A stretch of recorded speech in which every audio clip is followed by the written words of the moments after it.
You enter deep into the woods, deeper than you've been before. You're sort of rebellious. I think this was part of your rebellion against your father, Reardon. Right. They wanted to keep me close. They gave me some freedom, but they definitely didn't want me sneaking out at night. So Roran is now sneaking out at night into the woods. Yeah. So you follow these like woods deep into the forests near the river, which, if I'm pronouncing my own spelling correctly, I believe is supposed to be pronounced as the Tiakobath River. Roran is following the Tiakobath River further into these forests that he's seen all of his life, and at some point, I think he comes to a point where he actually can ford the river. It's a pretty narrow point in the river, not really represented on this map very well, but he's able to ford across the river and actually gets further from River Shroud than he's ever been. And this is when the forest is already dark. It's nighttime. You can see all the constellations. There's no light pollution. It's very beautiful. And the further north you go, you actually begin to see something of a borealis. Different here than we would see on Earth. I think it's more of the reds palette of colors. That's been explained to you before as a cleric that the magnetic fields of this I'm getting way too scientific for this. This is just fantasy, but the magnetic fields are different because of the plane that you're on. The prime material plane is interacting with the other planes in the planar star that you are in a part of an existence of, as the priests know about it. This isn't knowledge. I don't think that is really hidden or kept from people, at least not in River Shroud, and not at this time. So you come to a clearing where it looks like you can see everything in this clearing, despite the night and despite that there's a lack of a moon. It seems to be pretty bright in here. Just, granted, you have dark vision. You are half elf, but there's color, and instead of your normal dark vision being sort of shades of gray, you see color in this clearing. And there's one single tree just in the center. It's not a big tree. It's the size of most of the trees around. Doesn't look particularly special, but it's odd that it's alone. And curious Roran walks toward it. It's not particularly big, but it is sort of in a humanoid shape. There's a couple branches coming off of it that look like maybe arms reaching towards the sky, the borealis there that you can see, with a gnarled kind of knob in the center of those two that look like it could be a head, and even the roots are kind of pulled up from the ground near the center of the tree that looks like it could be legs, but it's definitely an interesting sight and probably nothing that Roran's ever really seen before. So Roran takes in the beauty of this whole scene and lifts up a gracious prayer to Pleth for this opportunity, but curious Roran does walk up toward the tree. Yeah, and as you're approaching the tree, you actually you step into this clearing and you're looking up at the sky, just as you're saying, taking in the beauty, and you suddenly see as though the stars in the sky are suddenly falling towards you. It looks like there's at least 11 different stars streak past you in different directions, and then like something weird happens and you're actually kind of pulled out of your body for a second. You have a sort of an out-of-body experience. You're keenly aware that you're still in this clearing, but you're seeing a land that you've never been to before, and there's a beautiful city that's been erected in this land. And one of these 11 stars that you've seen fall from the sky, crashes into the city and levels it. And then a forest begins to grow up around it. And then the other of the 11 stars fall all around the rest of these different areas that you're not really familiar with. And then one falls near where River Shroud to be. Not on River Shroud, not from where you're sitting in this like viewpoint in the sky. But you see the last one touch down, and then you snap back into yourself in the middle of this clearing, and you are at the tree with a hand put on it. Roran gasps and tries to slowly understand what he just saw, and just is unsure. You feel like you can hear voices coming from the sky. And then as you sort of try to strain to hear what these voices are saying, it almost sounds like maybe one of these voices is coming from the tree. Roran hesitantly reaches out to touch the tree. Your hand brushes up against the really beautiful white bark on this tree, this sort of birch-like wood. And nothing happens as you touch the tree, but that voice that you thought you were hearing, it does stop. And as you move around the tree, you get to a point where you're about to round to the complete opposite side from where you approached from, and you feel a hand grab you. Ah! And as that hand grabs you, you have another vision. This one takes you away from your body. You aren't aware of yourself. And you have this vision of 3 armored men standing at the top of the steps of River Shroud's main temple of Pleth.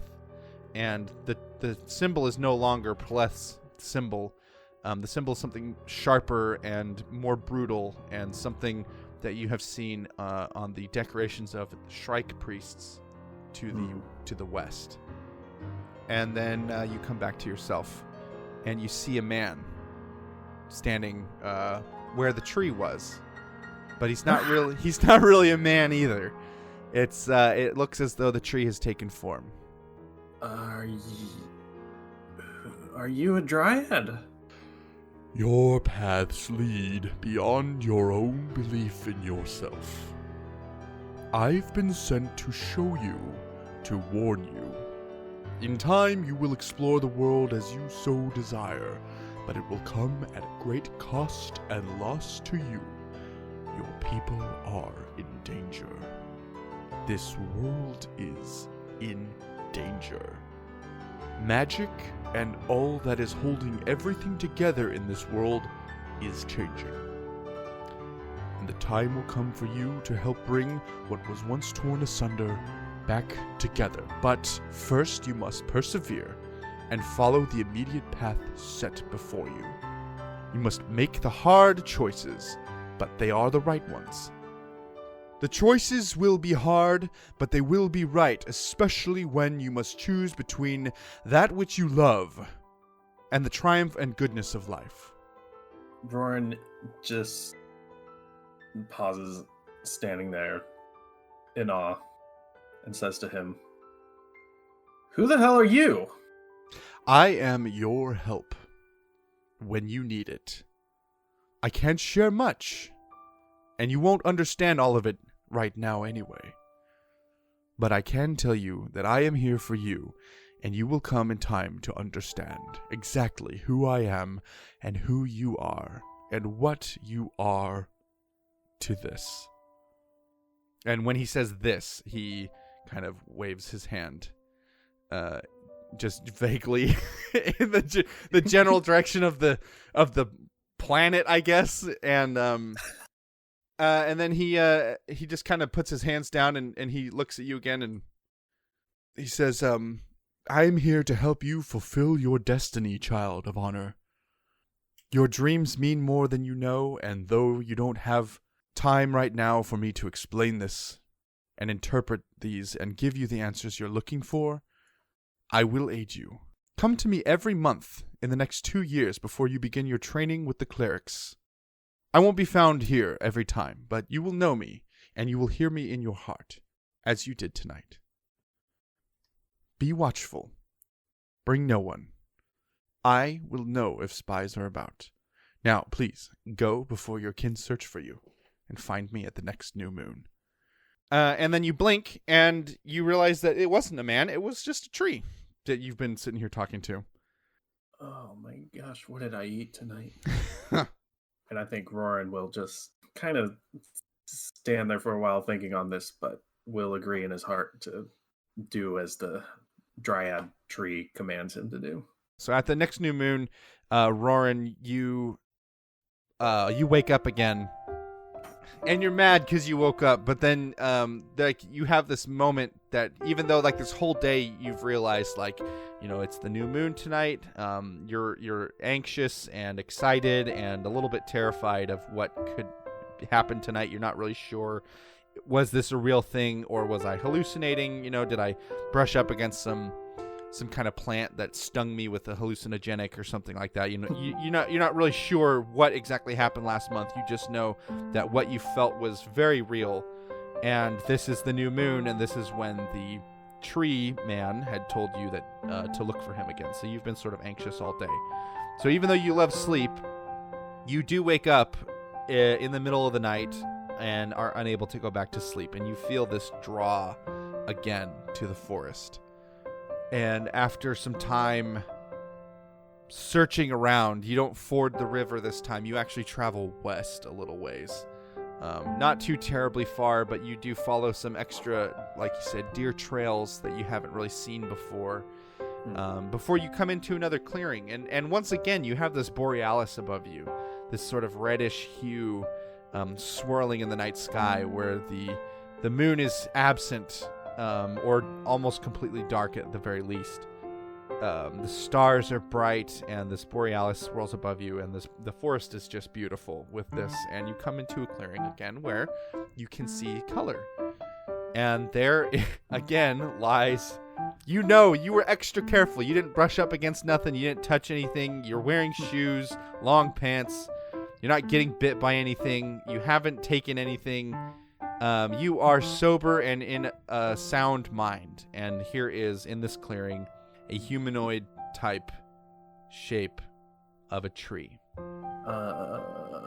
Roran will try to sneak up to this tree and make sure nobody's looking.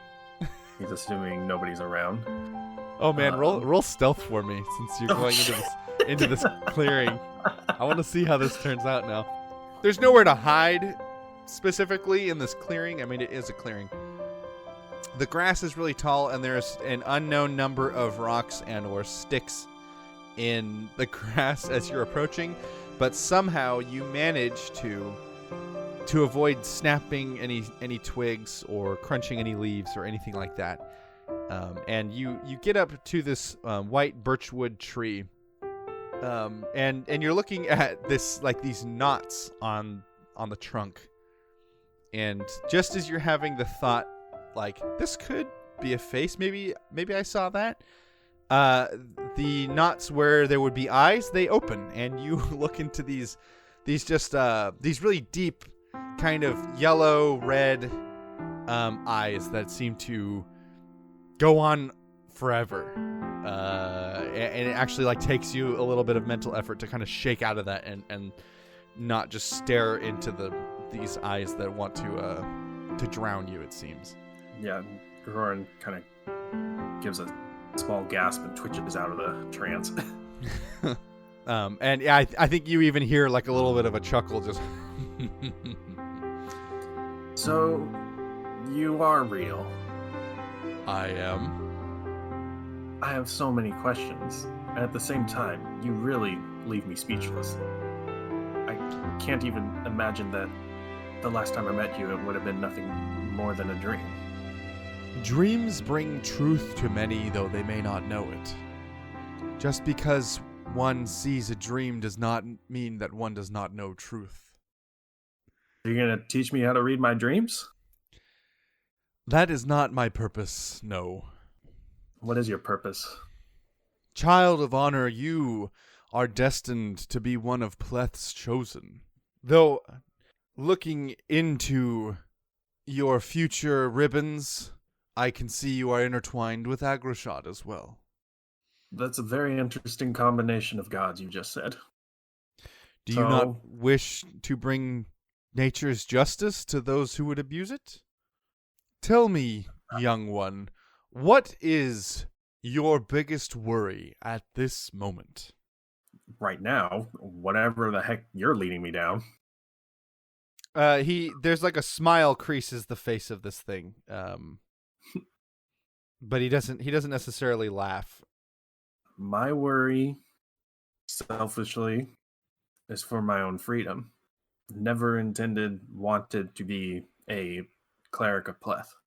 I love Pleth. I understand being part of the church will be a little bit limiting, and that's not what I want in my life. You are wrapped up in the politics of your people. Your worry lies with something that is within your control. It can be hard to see sometimes, but when speaking of Pleth's domain, one must choose whether or not to become a tool for Pleth and his domain, or to use his domain as a tool for Pleth's ends. You have a choice. It may be hard to see, but you have a choice. Well, since we're here, then I choose to hear you out. So I think it looks at Roran and he's saying, my domain is full of mystery and renown and legend. And by my domain, I mean the forest, I mean the trees, I mean the magics that govern all of it. I exist in this form under Pleth's direction, though I am not of Pleth. That is interesting. What are you of, then? You might say I am just a bit of stardust, taken on a new form. That's very new agey of you, but okay. When you look at this form, you see a tree. When you look at your temple at home, you see a prison. When you look at the sky, you see just that, the sky. The things that you see are not always what they will end up being for you. Young Narabil, you must learn to temper your mind. All right. Teach me how. Yeah, I think he actually, like, raises himself up out of the ground and begins to to kind of circle the clearing that you have here, and he starts drawing runes on the ground, and he starts telling you about, this is where Roran learns about the other gods. Was this night here originally, right? You did learn some about it from your actual clerical training, but this was the very first time that you learned that there was a different set of gods. The Dryad is telling you about Gridafok, the goddess of war. Her other domains are justice, balance, fortune. Infertia is the goddess of growth, nature, travel, and enrichment. And he's telling you this with a little bit of deference, this one specifically, as it encompasses his current predicament. He talks to you about Rendrag, the god of order, structure, endurance, and fulfillment. Shinquin, the goddess of power, pride, vanity, devotion. Heronpret, the goddess of beauty, humility, kindness, and love. And he stops there for a second, and he makes a comment about her poor son. Then moves on to Zerobax, the god of shadows, secrets, surprise, distrust. Nonami, the god of discovery, longing, memory, and happiness. Plict, the goddess of truth, investigation, curiosity, compassion. Talks to you about Laraz, the god of preservation, logic, mists, metals, and Atial, the goddess of chaos, ruin, prejudice, and odium. And then he tells you about the 11th god, Tanavast, the god of honor, bravery, character, and hope. And he says, there's a reason that I have called you the child of honor, and no, you are not the child of a god, but you encompass all of these domains, Roran. You don't know it yet, but you've shown bravery by coming to me again. You've shown hope by knowing that there's something else that lies beyond your home. You've shown character by being willing to give the training a chance, and you show honor by being willing to stick to your word. And this is just now, Roran. I see many threads for you in the future, But you maintain all of these, and that makes you worthy. What am I worthy of? What am I worthy to do? What you do with your worthiness will be up to you.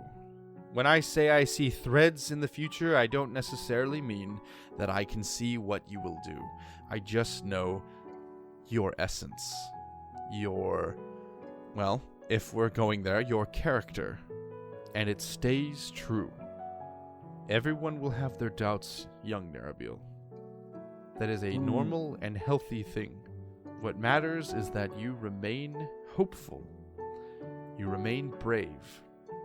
You hold to your honor, and your character will remain. So does this mean I should stop sneaking around?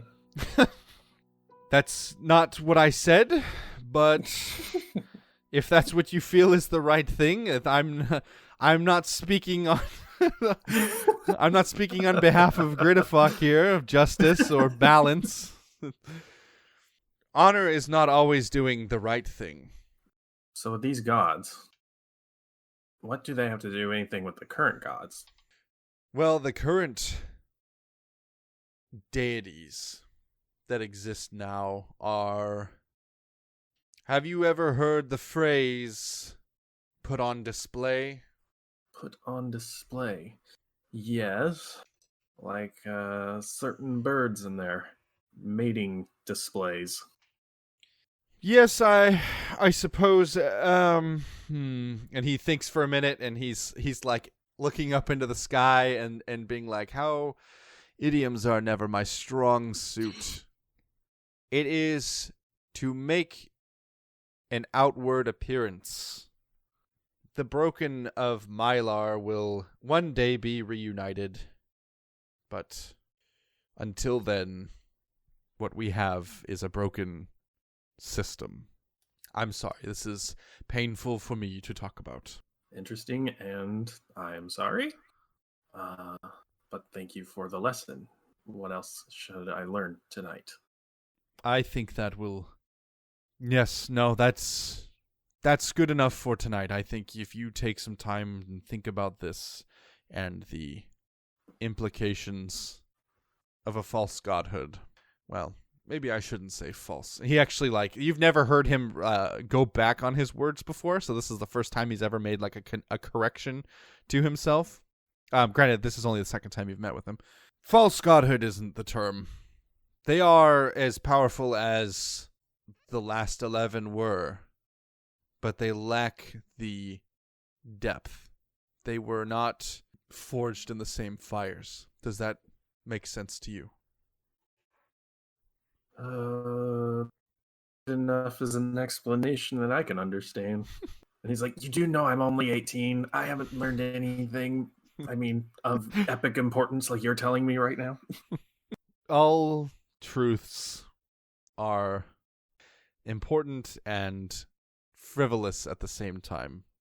Don't lose yourself trying to chase one truth and ignore the others. I want you to think on this, Roran, but I don't want it to consume you. Very well. Also, I don't have my notebook with me, so I probably will forget about it pretty quick here. So the next new moon comes around, and Roran, you know this is real now, so this is a much different night for you. What is Roran doing before he heads out? How does this day go for him, knowing what's coming up tonight? Roran is pretty dang excited now. And, still a little worried about letting his whereabouts be known with his family, but he is still able to, pack, his new papyrus journal and the just a few small tools just in case. He's figured since he's assuming it's going to be a different location once again. So he's just kind of, this time he's not really trusting his gut and is just kind of mapping out his own course. Okay. So he finds a map of the woods and kind of, not haphazardly, but just kind of says, yes, I will pick a spot right here. and just kind of almost throws a dart. I like that. But yeah, just throughout the day, he's packing, being ready, and that he's sure to sneak out without anyone seeing him, without any trouble. And then he's just ready to go with his journal pen and all that. Yeah, I think I like this idea of him trying to like sort of take charge of this hunt for the dryad, as it were. He let's see. You get out there and you start following your trail, and you come up to maybe 2 or 3 different areas where on the map that you had, the trail was supposed to go through certain areas. Like the one passed by a brook, another one had to go through like a small canyon, and some of these are blocked. And you don't remember them being blocked recently. Like maybe you've gone out foraging with some people, or right, or with some of the other acolytes in like pre-training or something like that. You'd gone out and recently, like I won't say like within the last 2 or 3 days, but maybe within the last 2 weeks, these had been cleared. There's a couple of spots where some trees had fallen over and you had to go around them, or there's a canyon that was now full of there was some kind of a landslide and was full of dirt. And so there's like a feeling, and you're getting the same kind of this wild like excitement to search, and you're like this yearning to be out and looking, that you are now making connections with as being part of this dryad's magic, whatever it is. And sometimes like the pull in your gut wants to take you away from your path, and you resist it. You resist going off your path because you've decided, you've made this decision to do the search this way. And these are the times when you've come up against something like the canyon being full, or a tree falling over, or there's one section where you actually kind of stumble into a small, trying to think of what dangerous animals might be around. You come across an area where it looks like maybe something dangerous has just been there recently, and so you think maybe it's a good idea you don't quite travel that direction. Oh shit, honey badgers. Yeah, honey badgers. Oh no. I hope I never see any of those ever again. But you never get hurt. Nothing ever chases you. And you do get back on your path eventually. You find your way back to your little plotted out adventure. And in the middle of one of these trails that you had decided to take, you come across a clearing, and there is the same tree. And this time, instead of it being a tree until you walk up to it, it is actually moving around. You see him drawing things into the dirt again, or like pulling up grass patches and then drawing things into the dirt that's there. And you come up and you see a whole mess of runes, and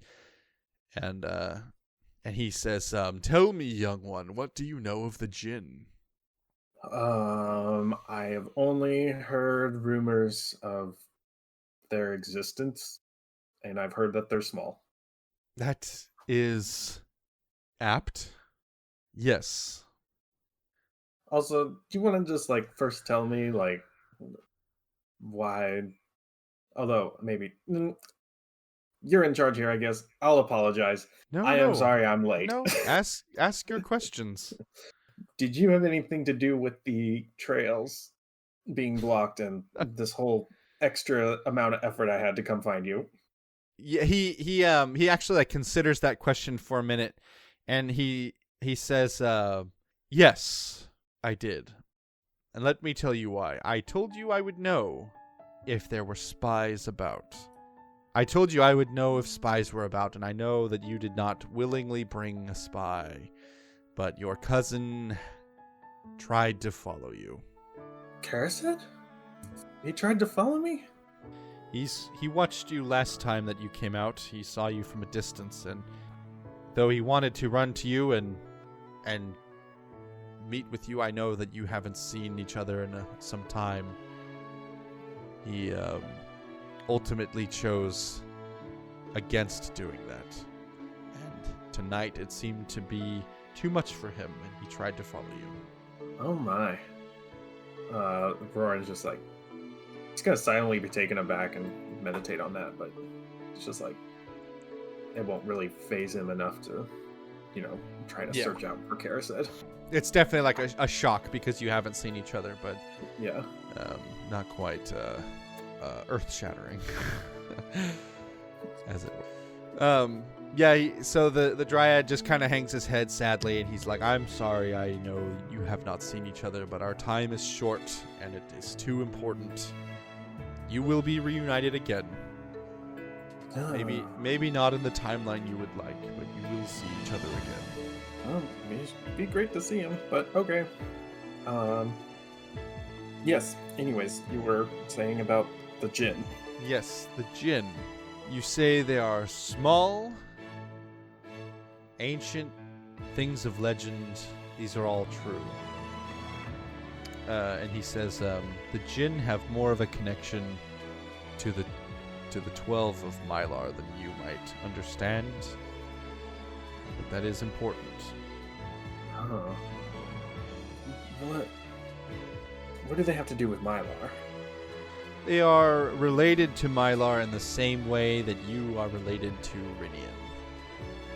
That is fascinating lore. What happened to the Jinn? In the light of the Red Eye, the Jinn were taken and put into their own prisons. The Great One comes to consume them. The Great One. The Great One is nothing but hatred and desire and hunger and teeth. That is frightening. If you knew something was coming to consume your lands, and you could stop it by either burning the lands or hiding the lands, which one would you choose? Oh, man. No brainer. I would hide. Like I said last time, the honorable choice is not always the right one. Thank you for training me, but don't you think I'm a bit young for these ethical dilemmas? Maybe. But like I said, our time is short. I can only get to you during the new moon. My energy depletes with every day. What's wrong with you? Where there is light, there is a shadow. And you may consider me something of a shadow. Sometimes the light fades, and therein goes the shadow. And before this this night kind of ends, he shows you a bunch of different runes, which I will send to you. They're runes that correspond with the Jinn.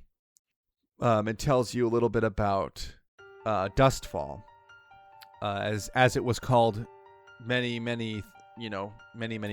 hundreds of years ago. Dustfall the Fantastic was the capital Jinn city, where it was fabled that the Jinn fell from the sky in a cloud of dust.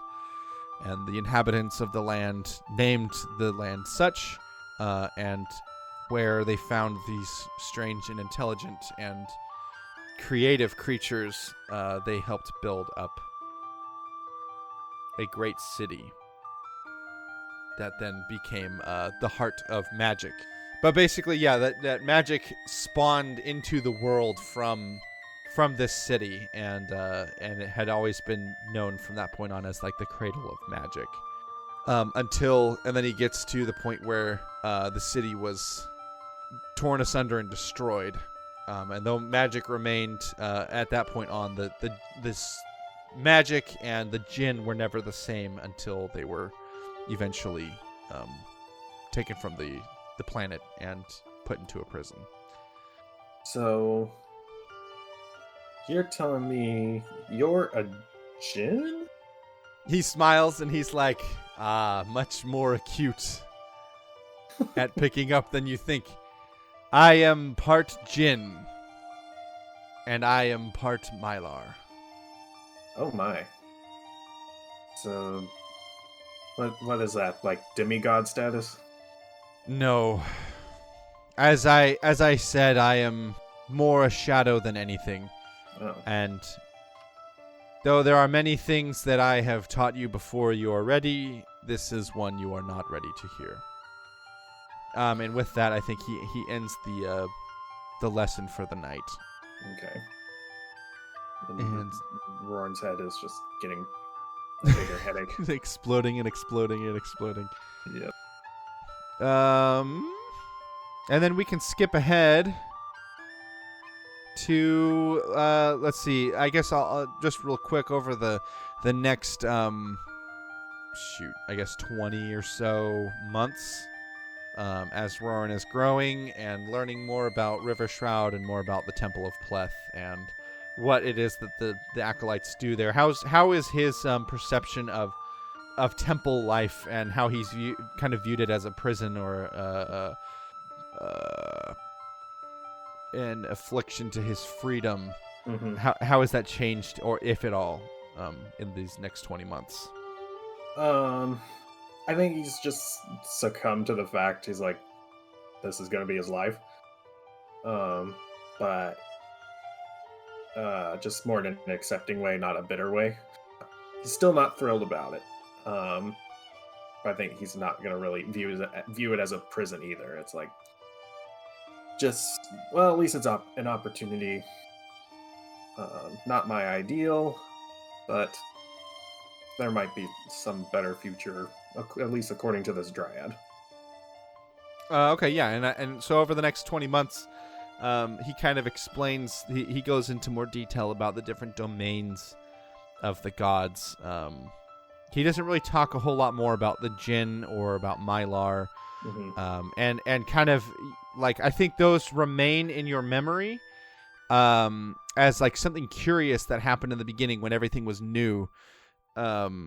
But with everything else he begins teaching you, as you're beginning to start seeing more like studies coming up that you need to be prepared for, you start taking it a little bit more seriously, and the whole thing with the Jinn and with Mylar begin to kind of fade into the background. You don't forget it. It's still there. But they're not things that you think about a lot anymore. Okay.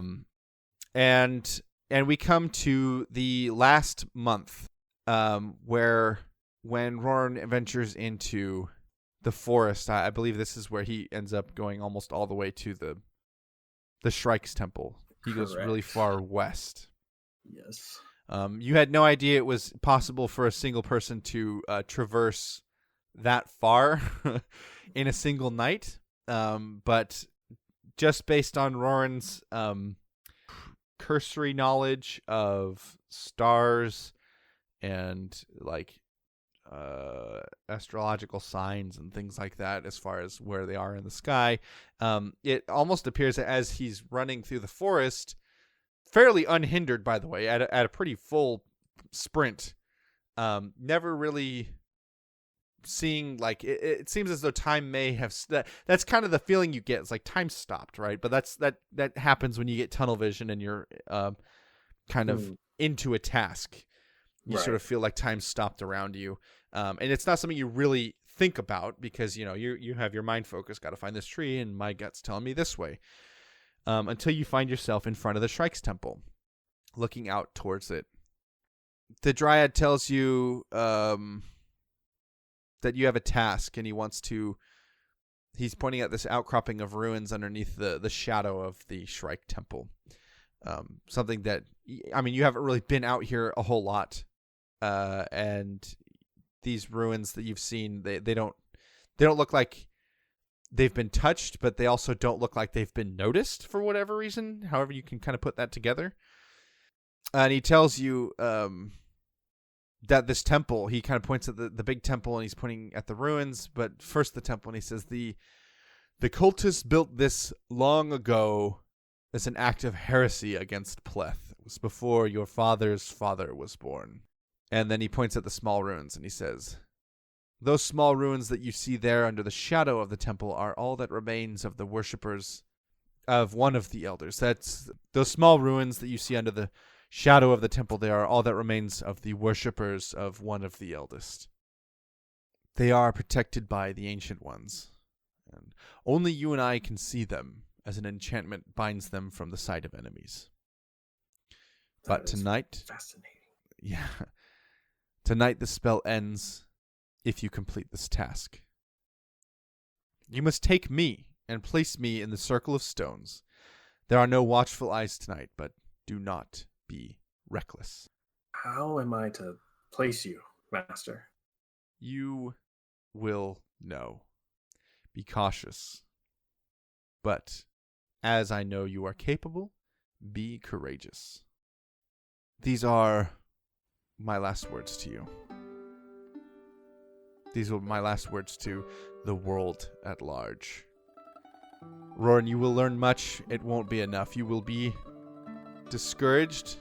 I ask you not to falter. I can see that you've grown over the last 2 years. You take pride in what you know.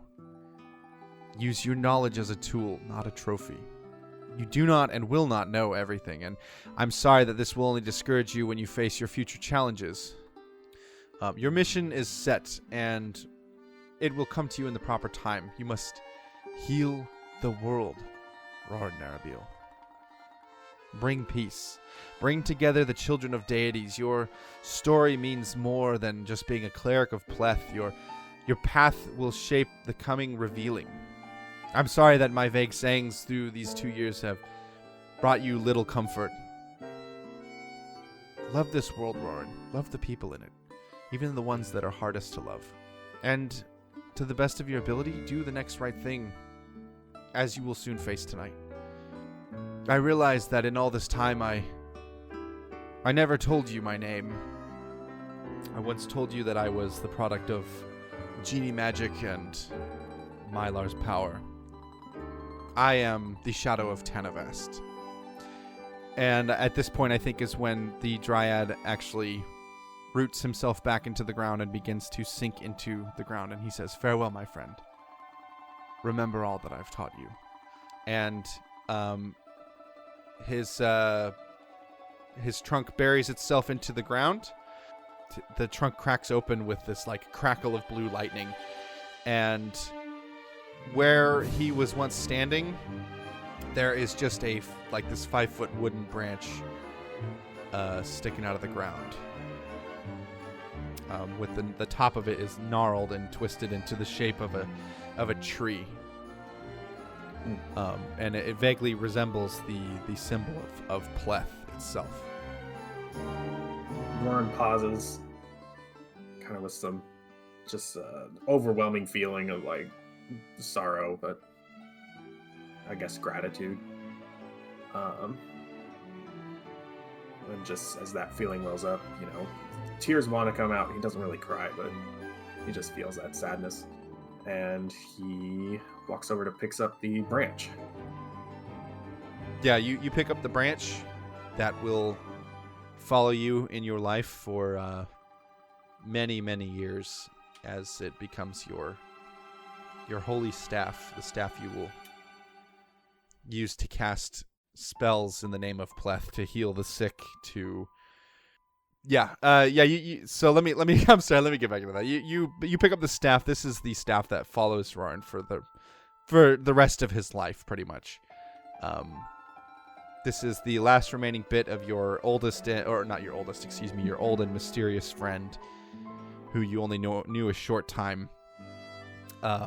This is the staff that Roran uses to heal the sick, to bring hope to the discouraged, to feed the hungry, to embody hope and courage and character and honor in his life. And you take this and you complete your little mission, which I'm not really going to narrate here. But something happens here at the temple, and you are forced to flee back home. And as you are in the forest running home, you have that thought again that, hey, has time stopped? And there is a shadow in front of you that you run right through, and you turn around and you look at it, and it cackles and flies off, and you don't really think too much about it. But as you're running, you stop thinking about the Jinn. You stop thinking about this name Mylar, and you stop thinking about the name Tanavast. And though you'll remember your Dryad friend in all the years to come, the finer points of what you talked about is lost as though it was pulled away in this shadow. And over time, thinking about the shadow that you met in the forest, you will realize that you ran through what appears to be, to you at least, in your limited training, one of the avatars of Virma, the goddess of shadows and silence. You're not really sure why Virma's avatar was there, but and you don't really connect the dots to your fading memory of your friend, but you keep your knowledge and you keep your memories and you keep these things that make Rorin. But you forget some of the finer details and some of the more important things.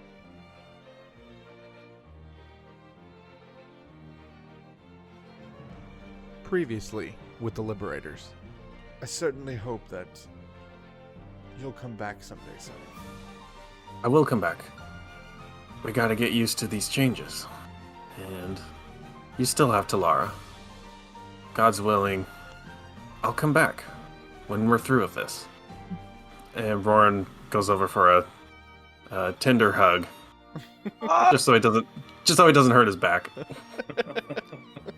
Yeah, your dad, who's been in this kind of like more weakened, sickly state since you've seen him, gives you a surprisingly like strong, firm hug. In town, you meet up with Karased, Talara and her children, her husband. You get a moment with all of them to kind of say goodbye. Talara pulls you into a ridiculously strong hug that you didn't know was possible for an elven woman of half-elven woman of her size anyway. She just kind of shakes her head and smiles, and it's in that way that you know she knows that you'll be back. She believes that with every fiber of her being. Kara said, it's like, I think it's best if I stay here and make sure the city remains strong. If you're really going to go poke the Shrike, then maybe it's best I make sure the defenses are up here. Sure, I can't talk you into staying, cousin? I would, but I feel like this is something I must do. And I will be back when it's all over. We'll have another drink. On me this time. To the rest of you, he goes, be good. And bring him back in one piece, yeah? Rorin, River Shroud is safe. You and your family here have made it so.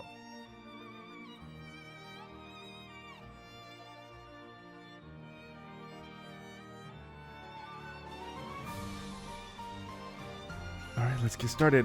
Rorin, you wake up in a shimmering field of grass under a lone yew tree. As you look around, you see that you are under it's literally a lone yew tree, but you're in the middle of a clearing in a dense forest. I don't think it would take much effort to realize that this forest that you're seeing, you recognize as being the woods around River Shroud. You can see through the gaps in the trees as though it was all lit up, but you also know that like where you are is one of the only clearings in this area, and this forest is so densely packed that you know that it would be pitch black between those trees.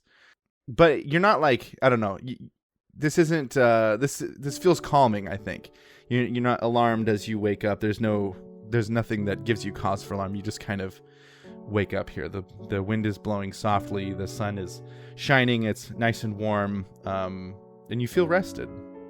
So I feel like a calm curiosity. Yeah. As you maybe sit up or stand up or whatever it is that you're doing, as you're kind of waking up here, make a perception roll for me. For sure. Nice. Yes.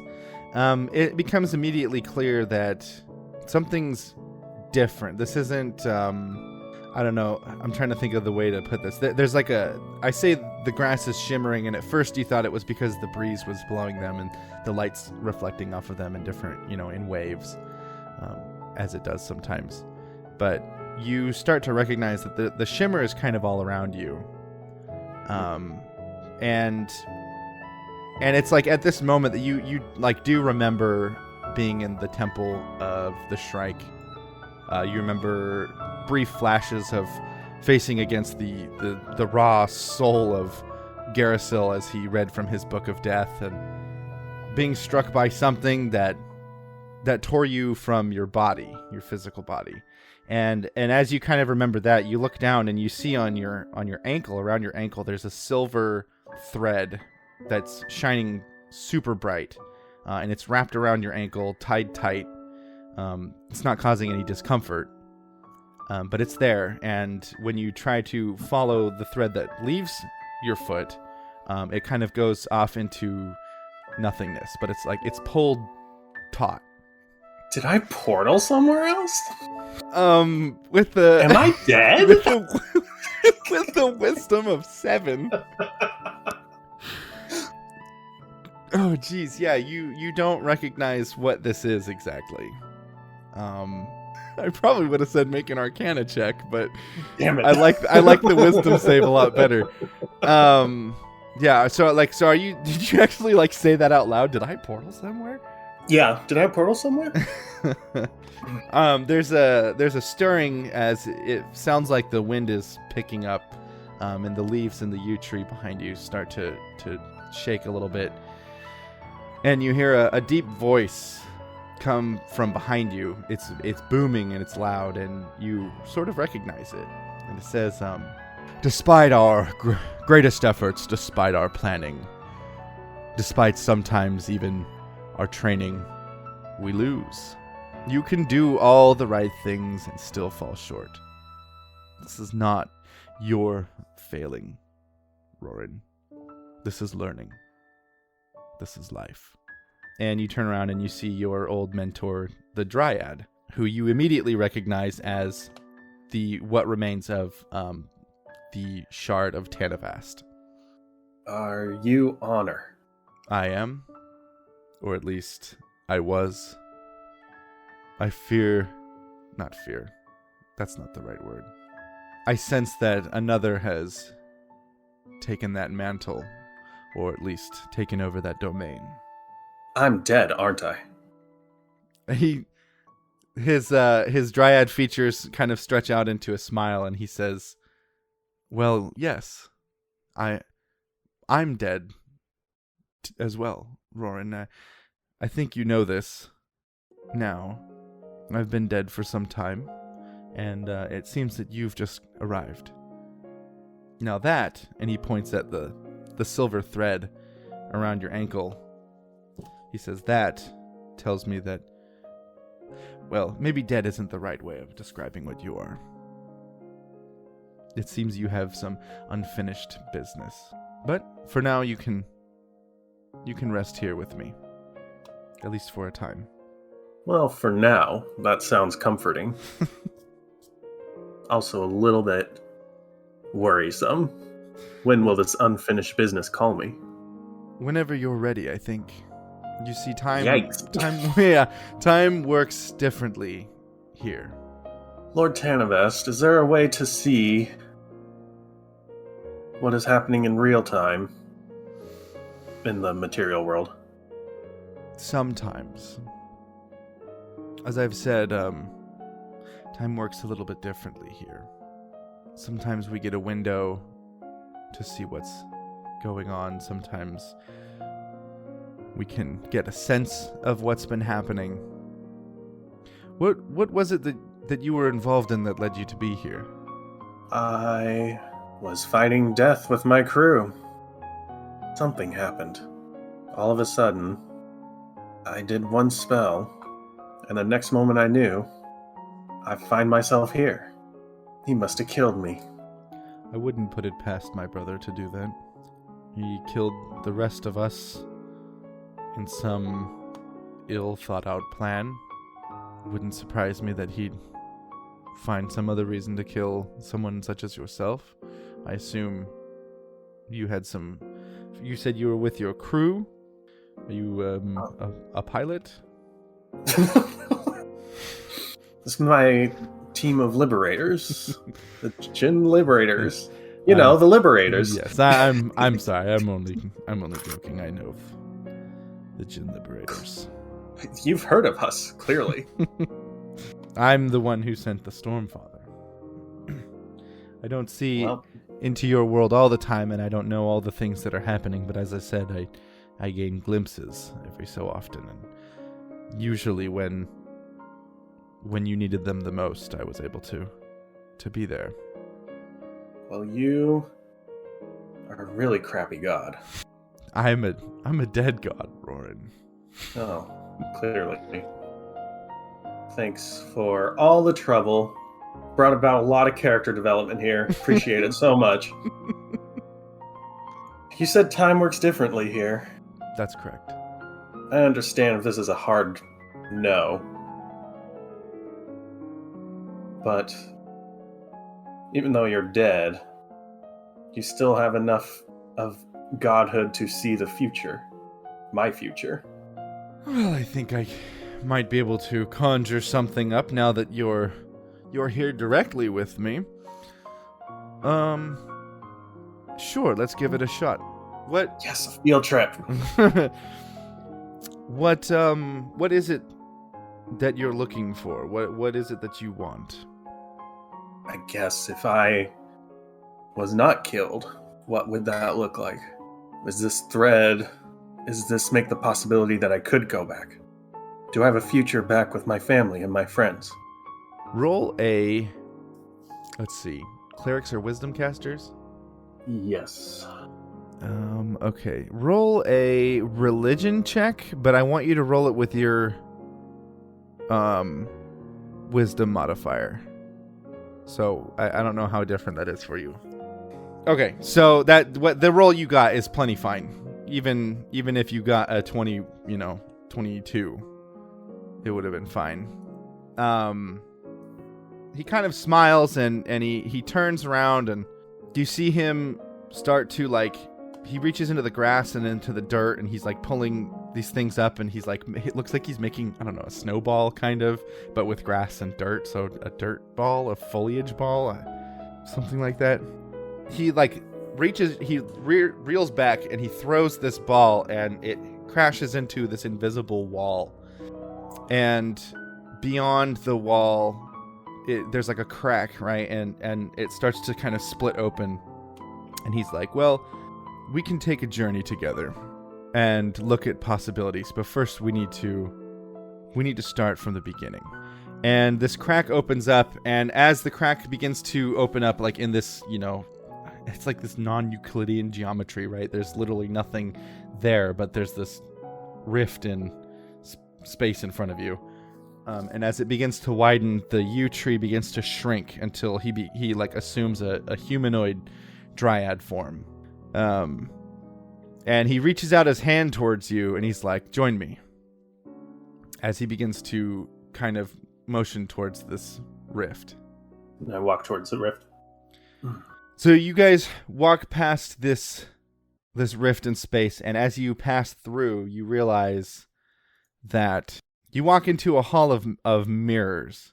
It's just a long hall with different shaped mirrors on every surface around you, the floor, the walls, high up in the ceiling, off in the distance. And as you look into these mirrors, you begin to see not just yourself and not just this humanoid dryad form, but you actually see moments from your life. You see the day your sister Talara was born. And you remember your mother being so proud that she had two her two sons were now big brothers, and then the next mirror, you remember when your mother got sick. Being human, she wasn't prone to living as long as elves. And in all of these moments, you see your reflection as though you were standing in that room with them, alongside the dryad, Tanavast. you see the day that you were rejected from Druid School and remember how that felt. You see the day that Rinian cast you out of River Shroud, and you remember the stab of pain that lanced through your heart. You remember saying a secret and tearful goodbye to Karased as he met you on the outskirts of town. You remember a long year or 2 or 5, it's hard to remember exactly how long it was, of exile as you pass many mirrors of you walking alone along the road in the mud, in the rain, by the river. You remember passing through towns. There's a mirror that passes overhead where you remember yourself in Tyakos trying to charter a boat. And then you pass another mirror and it's gone back in time again. And you remember laughing with your brother and your sister so carefree up on a dirt hill as you played, some version of King of the Hill, except you were playing with a water jug.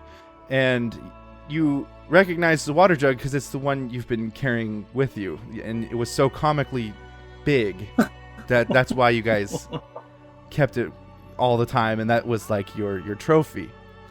And you pass by another mirror, and it's back in the future, just before your exile, and you see Rinian putting the water jug into your pack, and you didn't know that he did that. You were in the room when it happened. It was just before your public trial. And then it goes back. The next mirror that you see is you landing in Edgemire. What you don't really remember very clearly from your own personal memory is that's being shown to you now in this mirror is the absolute tension that existed in this city when you landed. Even 8 years ago, war was brewing. But you barely remember that. But as you watch it now, you see just how desperate people were. You kind of you remember only just sort of passing through like a ghost, and then and you don't remember interacting with anyone in particular. But these mirrors are showing you stopping by a homeless shelter of people whose homes were burned on the outside of Ebenhearth during some of the early unrest.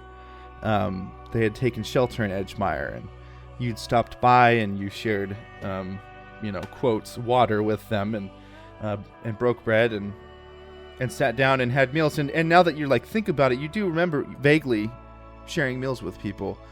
But what you didn't see again was the spark of hope and joy that came to their faces as you sat with them and treated them like people for the first time in who knows how long. You remember passing through Cloudhenge and not remembering. You don't remember the amount of corruption that used to be there with the mining companies, but it was there as you look at it now, and you see a scene of Roran, you giving your last piece of gold to someone who had just been fired from one of the mining unions. And was out on the street and didn't know what he was going to do, and you had given him your last coin, and it was the fact that you did it without a second thought, despite passing through like a ghost. Again, you see the light that this brought to this man's eyes.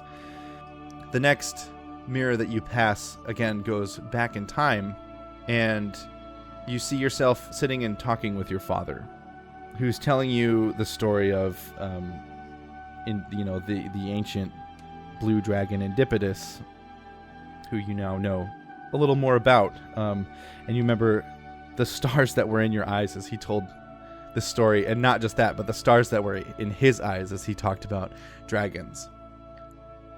And then you remember, as you see the mirror pass in front of you, you remember your arrival in Ballast. Just around the time that, Korak and Webby arrived into town. It was the first time that you'd met Ixis. And looking at it now, you see the resemblance between the two of them, despite the fact that you'd only just met them at this time. Now looking at this memory, you can see very clearly the family resemblance between them. The memory continues on as you take a job with Roblin Weiss and begin to run your spice rounds.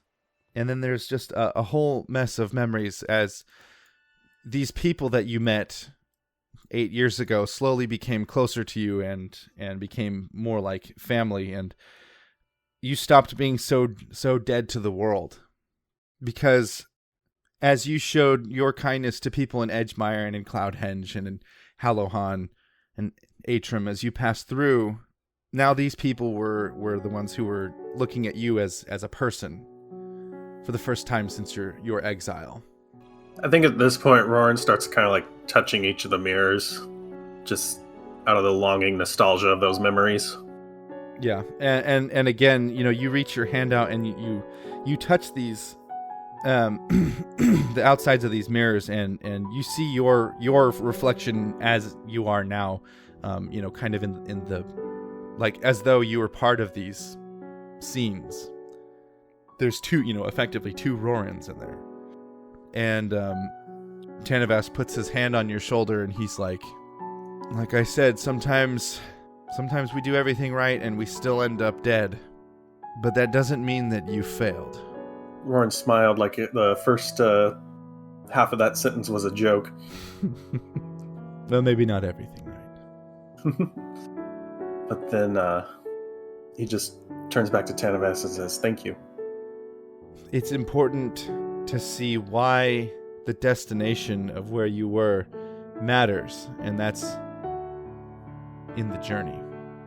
And the treasure was all the friends I made along the way. Well, I saw a lot of mirrors in here, and I didn't see a whole lot of treasure, so... You are correct, but also incorrect. Because each of these are a treasure enough for me. What do I do now? That's never an easy answer, and I wish that I had more to tell you. I know you want to go back. For me, I've been a person who has realized he just wants to be needed. And as unhealthy as that sounds, I don't know. Whatever this thread is on my ankle, I'm willing to just wait and see what it does. You say the word need. I need to feel needed. And that ribbon around your ankle, it like shines brightly. And Tanavast smiles and he says, "Well, it seems that you've finally put a name to what it is that this is. It is a need." And then appearing on the other end of the tether, as the rest of like the line kind of materializes, you see that sword, the sword of Agrashad. But the problem is you go to grab it and you can't quite touch it yet. And Tanavas says it seems as though my counterpart, my replacement, still needs you. Not to say that other people don't also need you, Roran, but you're still a part of things. Just maybe not in the way that you thought. I have to tell you, Roran, it's not easy getting used to that. And if I had one piece of advice, Roran. And then his voice, as he says your name that last time, it sort of echoes, and you hear your name, Roran, kind of like through this hall. And it's the first time it's done that. And then he looks up and he kind of looks behind you, and he smiles and he's like, "Well, it appears we have one more gift." And you hear your name being spoken a lot more, and you turn around and you see another mirror, but it's bigger. It's filling like the whole room. And it doesn't look just like a mirror. It actually looks like something like you could step through it. And you know this because you're standing on the edge of the same grove that you just woke up in, except that around that yew tree is the rest of the Liberators and your father and Talara and Karased and many, many, many, many people from River Shroud. And you recognize that your name is coming from Gob, who is standing nearby a small gravestone. As Gob says, I know it means a lot to Roran that you're all here. So I just personally want to thank you for being here. I know it's not easy, but I do want to remind everyone why we're here. We're here simply for a transition, honoring the end of one form of Roran and embracing another as he transitions into a new existence. We're here and we're going to lay his body to rest in this beautiful shroud, or in this beautiful grove, frankly, because he's outlived this body. And I don't know where he is, but I know he's out beyond doing something, probably continuing to help in any way he can, knowing him. And it's a transition for us here, because of the way we interact with Roran is not going to be quite the same anymore. We won't be interacting with him in his physical body, but we could still see the effects that he left on this world all around us. I think nowhere greater will you see that than here in River Shroud, this place that he loved with all of his heart and all of his life. And you see even through his sacrifice, fighting Garacel to free River Shroud from just the oppression that they were under for so many years. So even through his exile and through his return, he's really given everything he has to this place and to his family and to the people of the city. And I know it's going to be tough. We may not see Roran walking through the gardens anymore, but we'll see him in the beauty of every flower that blooms there. And we'll see him in the scent of those roses in the air, and in the bees buzzing and those birds chirping through the trees. We know when every new shop owner opens a shop without the oppressive hand of the Shroud, we'll see Roran in the smiles of that shop owner. When kids play in the park and in the square, we'll see Roran and hear him in their laughter and in the joy that they get to experience in a free River Shroud, thanks to his sacrifice. And whenever two people or more meet at the local bar and share a pint and their smiles and laughter fill the room, we know Roran will be there. It's been said that no one is truly dead until the ripples that they cause in the world finally die away, until the clocks that they wound up in this life have finally been wound down, and until the wine that they've fermented at harvest is finally consumed, until the crops they planted are finally harvested and enjoyed. And so we know the span of one's life, the years that they're here on this earth, is really just the start of their existence. So we know that Roran has a long time here in existence. As long as he lives in our memory, he'll still be alive and with us. And so I know it may be difficult for us all here, but I just want to remind you all that wherever we go, Roran will be there in spirit. And with that, God will lift up the water canteen and take a big, long pull from it. And then pour some out next to him, next to Roran's body on the ground. Then kind of quietly get back in line with the rest of the group. So as Gob steps down, Roran, you hear his words, and as he speaks, you get a little flash of where they've been.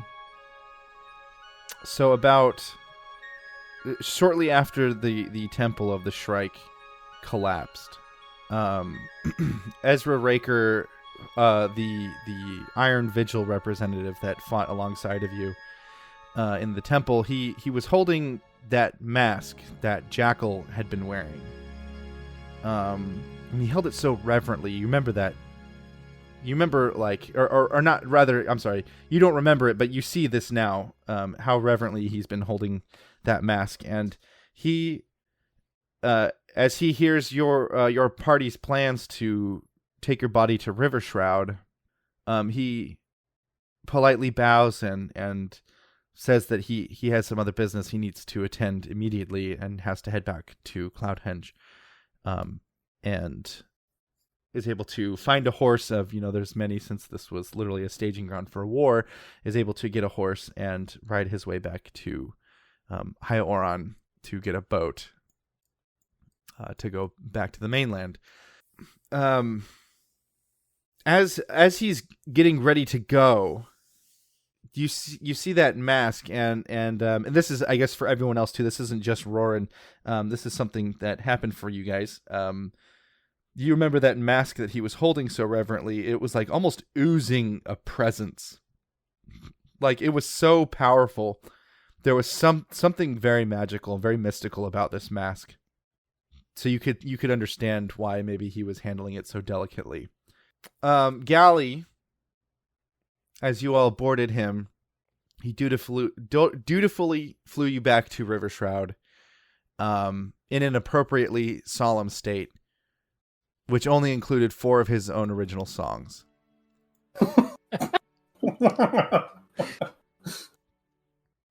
And then you're back in this moment, and you see Korak stepping up next to your body. I had the good fortune of traveling with a man named Roran for nearly a decade. In truth, we were both very good with words, despite what the other would say about the other. Roran was the definition of a companion. He was never more or less than what you needed him to be. And in my life, that's a lot more than many can claim. Ask yourself, would you rather have someone in your travels who never lied, who was always perfect? As for me, I slept better with those like Rowan keeping watch. It feels fitting that he be laid to rest in the very place he never imagined returning to. Roran and I shared that feeling when faced with the truth surrounding our blood, our family, our histories, that maybe we're better off as nomads. Master's Point, the Crown of Mountains, Harp Cry, Ballast. They could easily be a home. But Roran taught me something. Once, instead of poring over half-written truths alone, one night, he invited me to share a drink and just look up at the stars. I feared a speech about Pleth, but against my protest, he dragged me out of my tent. Numerous hours later, he asked me, drunk, mind you, how do you do it? With your memories your own once again, how do you move forward when our path may mean patricide, losing your kin? To which I replied, I've had families over the years, more real and true than my actual blood. It's a weight I look forward to shedding. That doesn't make it easy. I think both of us have learned that matters of life and family are never easy. And I said this with confidence at the time, but in reality, I was still grappling with my own feelings towards my life, my family, my mistakes. But, as Roran was wont to do, he nodded silently and offered some wise words. This world is merciless, but it's also beautiful, he told me. Those very words could be proven in both letting the past die, as I learned, and in doing what he showed this entire town, and what we should all remember. And that's that no one is ever really gone. So, to Roran, goodbye. Just as a visual, astral Roran is definitely just on his knees in tears. We got him, boys. We did it! I can feel it. Gotcha. Okay. Got him.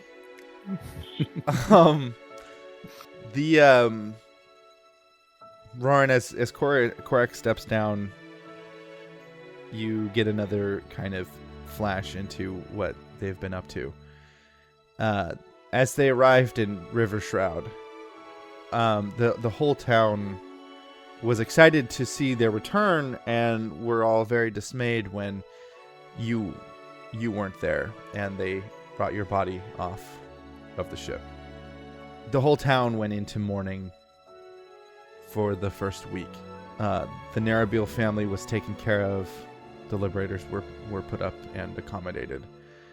Reardon declared the day that your memorial was to be held was henceforth to be called the Day of the Dryad. And all week there was your favorite bar was providing free alcohol, but they were all in pitchers that had big old labels on them that said water.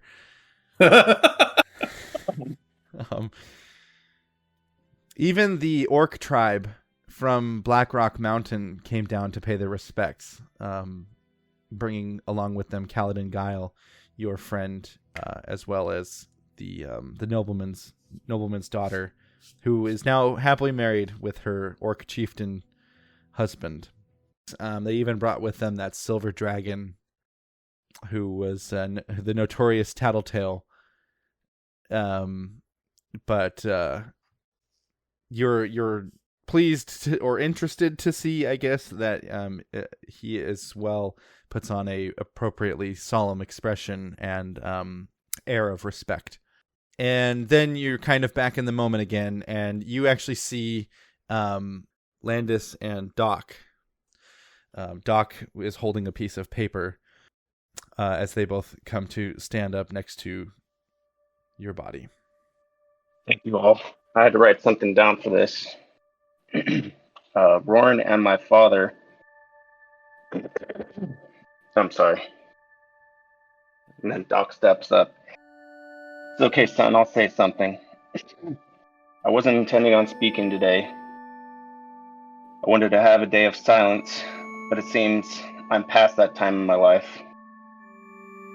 Because after all that is being written about Roran in the scrolls, after all that has been sung about him by the minstrels, the compliments, the accolades, the great tribute that was given to him last night at a feast in his honor, I stand in front of you all honestly and feel a heavy heart and a deep pain.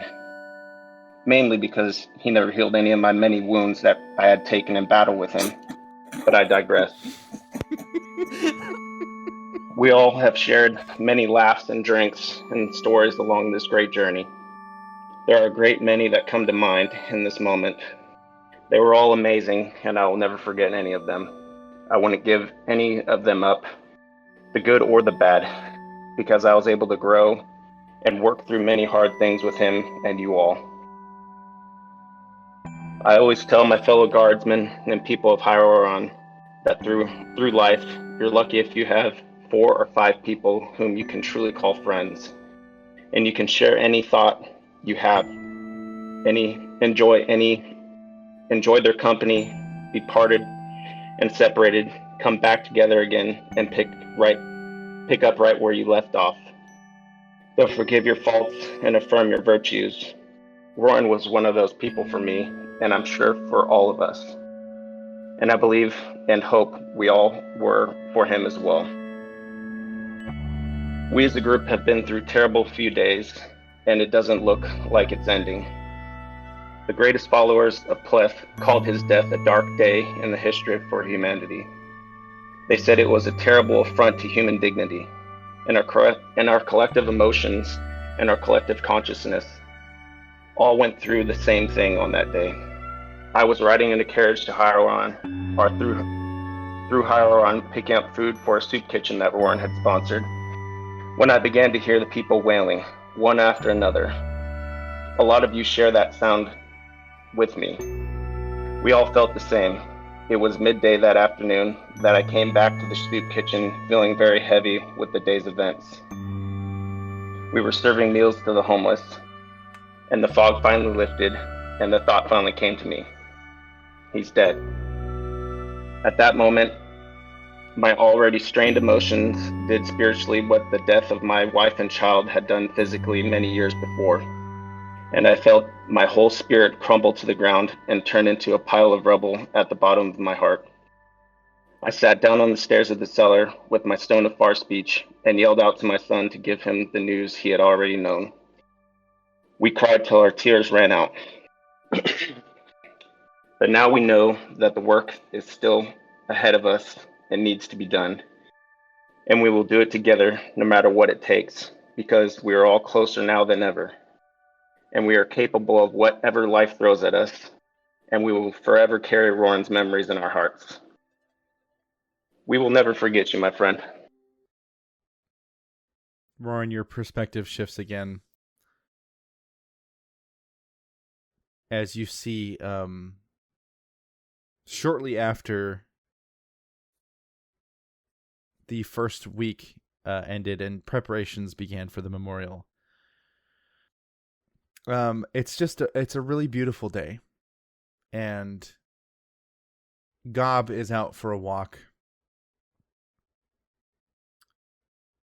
And then suddenly, Roran, you hear someone behind you, and they're saying your name. And you turn around and you see Axel walking towards you through that rift in the Hall of Mirrors. And this is where Eric was going to come in here. I'm sorry he's not here today to do this, but Axel smiles broadly when he sees you, and he's like, "Hey, I heard you were dead. I'm so sorry about that." And out from behind his legs darts this little girl with stark white hair. And she looks up at Axel, and he looks down at her, and he nods, and she runs off, breezing past Gob's cloak, as he kind of looks around at her as she runs by, and she goes to play with some other kids. She looks to be about maybe 8 years old. And you're just standing there facing Axel as he's very clearly seeing you as you are right now, but in this moment that isn't at your memorial. He's like, "So how did it happen?" Good to see you too, Axel. The memory is, I can only see it through these mirrors. One moment I'm fighting, the next moment I'm in this plane. Yeah, magic's tricky like that sometimes. Especially if it involves death. Yeah, that's very true. Do you remember when we were trapped in that weird underground dungeon and we watched Korak cut off one of his fingers or something? And yeah, that was a rough time. Stuff's weird when you got death involved. Yeah. Yeah, listen, let me try something. And he pulls his lute. Or no, he had a gong. I'm sorry. He pulls his gong out. And he strikes the gong really hard, and it resonates loudly. And in the music, you feel the beauty of this moment. And the memories come back to you. You remember exactly what happened in the temple. You remember being hit by that spell. You remember before that fighting against apparitions of Garrisil. You remember fighting the War Masters. You remember that it was Medusa who chased after Garrisil when he froze all of you. She was the only one able to break out of his hold, and that's what she disappeared, and that's what led to sort of that rescue mission that led you all to the temple. So yeah, you kind of get it back in this succinct clarity, and then when you look back around, you see this little girl who had come out with Axel. She's running still, and Gob is looking after her still, but it's kind of moving in slow motion as Axel is talking with you. And he's like, "Well, I hope that helps. Don't know why you want to keep some of those memories, but hey, different strokes." Well, they're useful. Axel, who's the girl? Well, it's hard to explain, but I'm just taking her out sightseeing right now. She's the daughter of a friend of mine. It's her birthday today, so she gets to leave the demiplane on her birthday. Cool. Do I notice that Gob sees her? Gob see her? Yeah. Gob Okay. has seen her, and again, like Axel's still moving in real time with you, but Gob and the little girl and everyone else around in this memory are now moving slowly. So it's as though she crossed some kind of a barrier out of this demiplane that you're in, and she's now in River Shroud, and therefore is moving slowly as Axel speaks with you. Gob's doing a little illusions to entertain her, make her laugh and smile. Is there anything? So Axel, Yeah, go ahead. I just want to ask you, are you like a plane jumper now? Are you enjoying this divine godhood? Well, it's hard. I don't like using the word God. He kind of holds up both hands. He's like, I embody the avatar of the God that I serve. It's a little bit different. I don't hold any divine powers. It's just I am the song sometimes. I can come and go as I please. Or at least as long as there's sufficient beauty in where I'm going. But I only get to bring her once on her birthday. Is there anything I can do for you before I head out and keep my eye on her? She gets in trouble. I don't know. Tanavest said, I may not yet be ready to return, but it is a possibility. Will I ever see you again in case that possibility happens? I think so. I think that we're connected in more ways than people really understand. And as he says that, you see the the silver like lasso that's around your ankle. There's a smaller silver thread that kind of shoots off from it and points towards Axel. And it's not really like, I don't want to say, normally I probably would have made you roll a perception check to see that, but why? Look at this other yarn here. Yeah. And he points at it. He's like, yeah, see, this is your connection here. Normally you don't get to see it this truly. This is kind of cool. Do you see these coming off yourself? Yeah, sometimes. As I embody the song, I see the song's connection to all beauty everywhere.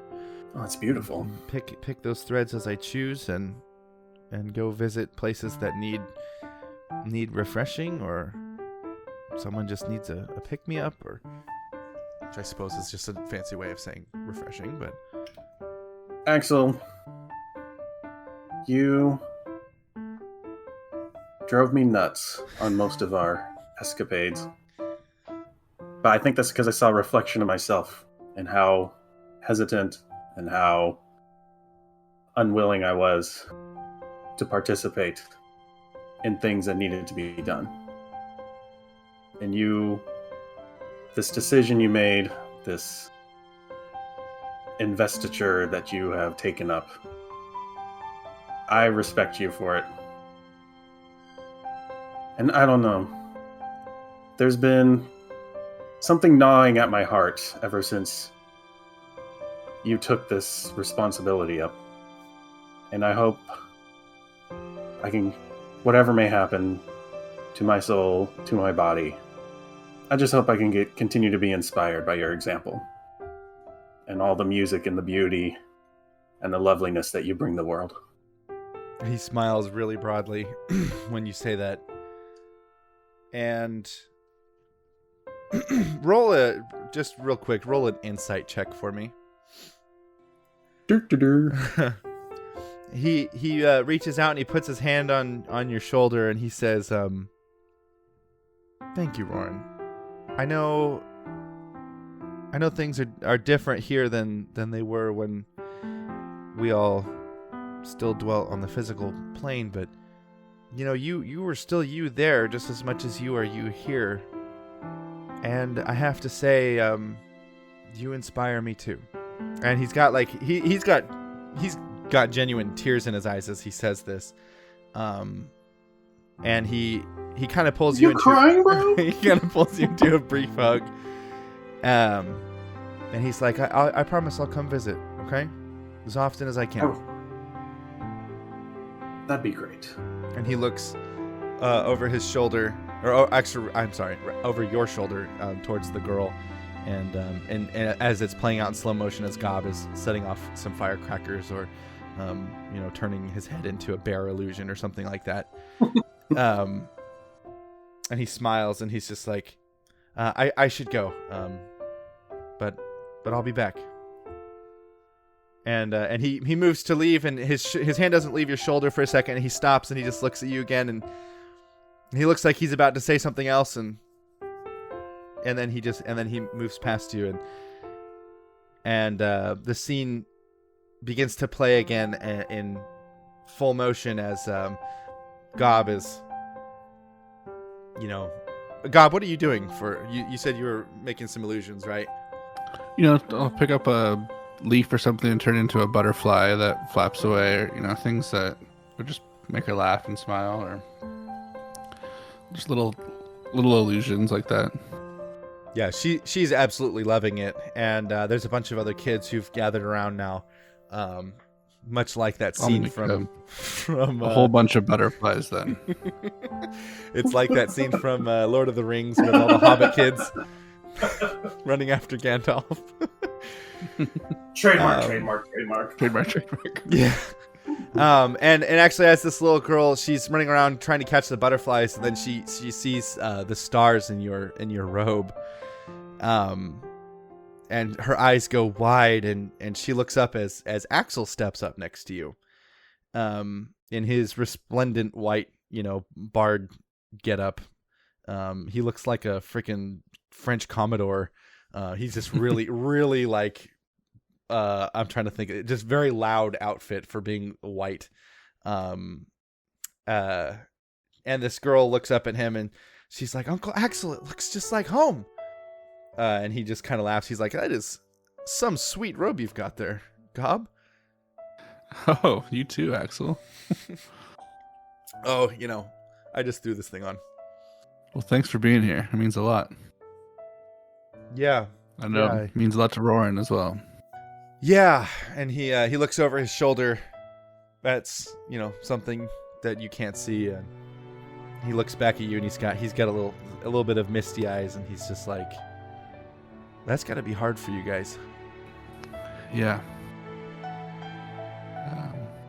Roran's a great friend. Really more of a brother than a friend, but I know he lives on still. Even if he's not on this plane with us, he's not gone forever. That's true. I think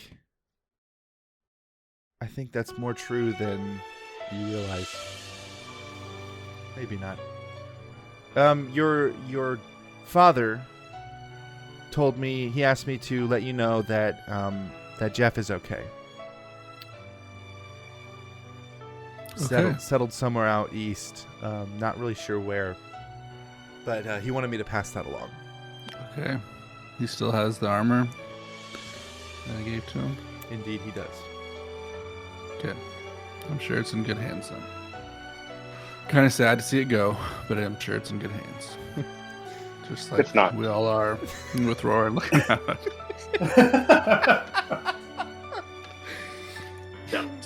The doubt.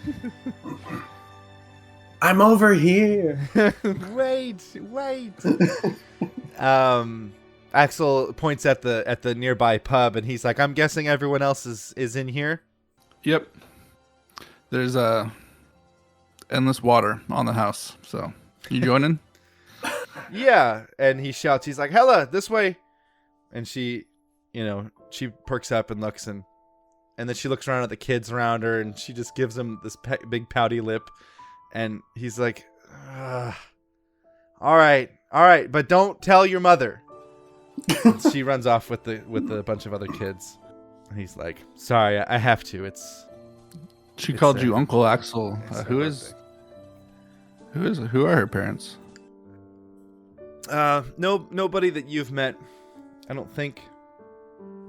Just a friend from the domain of song, someone who's got a very strong connection there. I gotten to know her over the years. Although he stops and he's like kind of looking around. He's like, I realize time works a little bit differently.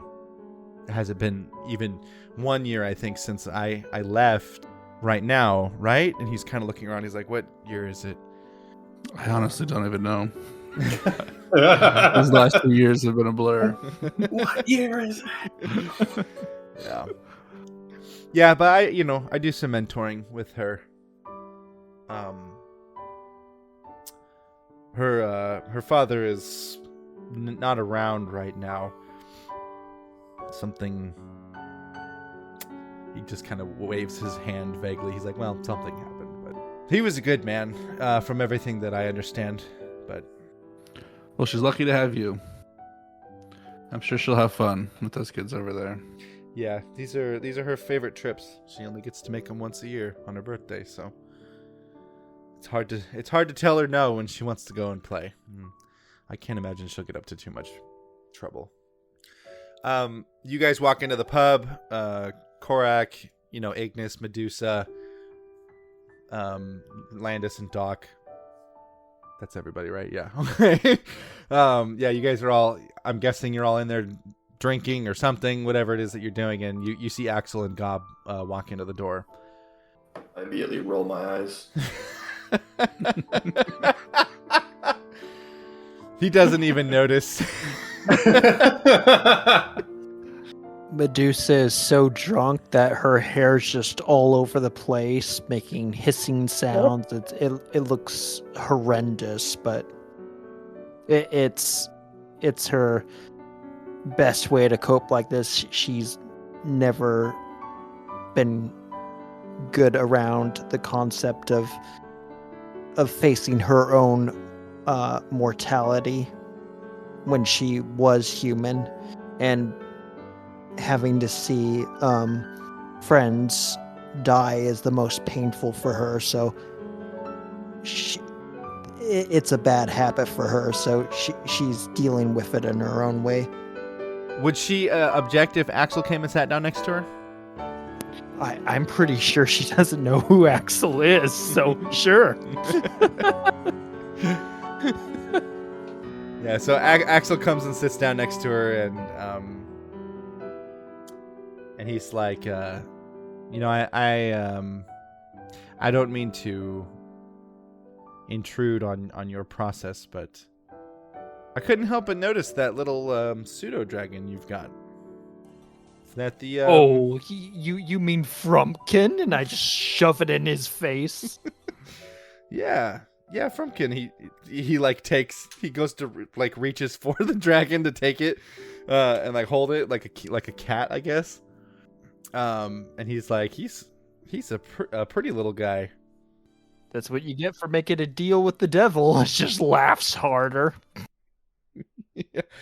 Yeah, I suppose it is. I hope it's not too forward of me to say, but I'm a huge fan of your work. Oh God, are you part of one of those cults? No. Oh God, no. Okay, No. okay. I would never. Oh, good, okay. No, I'm not really from around here anymore. But I just every once in a while I get to look into things that are happening around, and I have to say, you're the reason that I was able to come and help. Where was it? In the icy area, the snow place. I followed you. I don't know if you remember, but you were humming that song, and it drew me. Your connection to just kind of the desolate beauty of that area. It drew me to you, and that's why I was able to meet you all there and to help. And that doesn't happen a lot. where I'm right where I need to be, because of someone's connection with beauty, and especially in a place as weird as that. So I just wanted to say thank you. Medusa kind of huffs a bit at the word of beauty, because she definitely doesn't kind of consider any relation Oh yeah. between the two, because she kind of had to give up on humanity, so she finds that a little bit funny. Then gets a little depressed that she doesn't have anyone to torment, and just drinks more. Axel just kind of, I think he nods and he realizes that there's probably not a lot he can do for you. He said what he wanted to say, and he stands up and he goes to walk away for a second, and he stops and he turns around and he's like, "Hey, when you meet your devil, you know, the one that you're chasing, I hope you get what you need from whatever happens."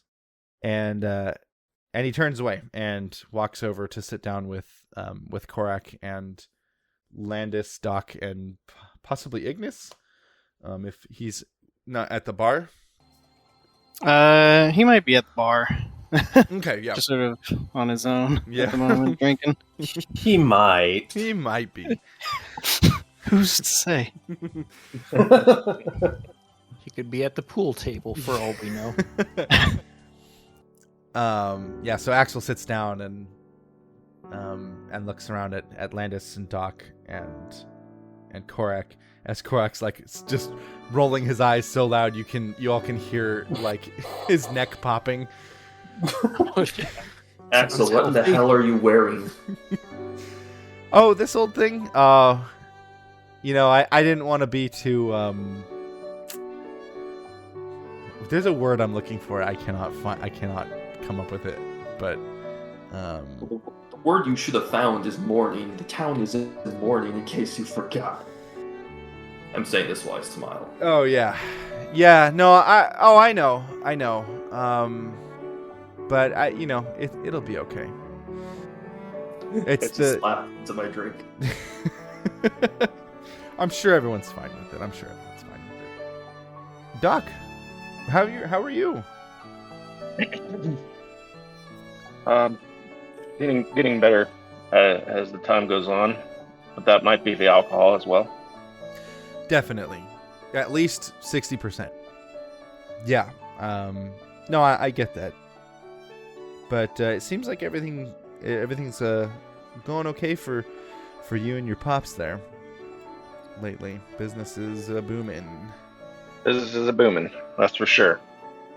This whole, he leans forward and like he stares kind of darkly down into the cup that he's poured for himself, and he's like, "Listen, Doc, I think you should know that I'm the better sneaker, because while you were busy like making a lot of noise in that camp, I was the one who snuck out the heir to the rebellion without ever being noticed. So like, you got caught, I didn't. Just saying." And he's like, he looks all playful as he's saying this. That's hilarious. You can go ahead and keep on thinking that all you want. Thanks, I will. And he chugs the rest of the drink. Meanwhile, I pickpocketed him.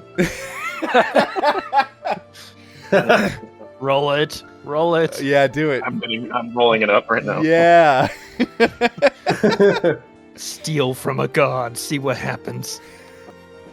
Oh, Jeez. damn. Wowzers. Oh my Almost god. into the realm of the gods himself. Stole from Jesus.